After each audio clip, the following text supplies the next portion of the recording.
கிறிஸ்துவினுடைய பாடுகள் எங்களிடத்தில் பெருகுகிறது போல கிறிஸ்துவினாலே எங்களுக்கு ஆறுதலும் பெருகுகிறது. அது என்ன கிறிஸ்துவினுடைய பாடுகள்?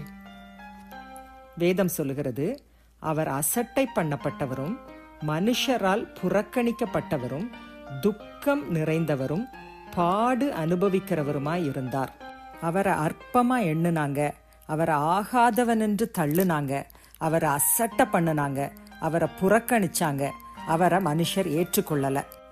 இன்றைக்கு நீங்களும் கூட கிறிஸ்துவை பின்பற்றுவதனால உலகத்துக்கு ஒத்த வேஷம் தெரியாமல் கர்த்தருடைய சித்தத்தை செய்வதனால ஒருவேளை மனுஷரால புறக்கணிக்கப்பட்டிருந்தா, அசட்டை பண்ணப்பட்டிருந்தா, ஆகாதவன் என்று தள்ளப்பட்டிருந்தா, நீங்கள் கிறிஸ்துவோடு கூட பாடுகளை சகிப்பீர்களானால் அவரே உங்களுக்கு ஆறுதல் செய்கிறவர்.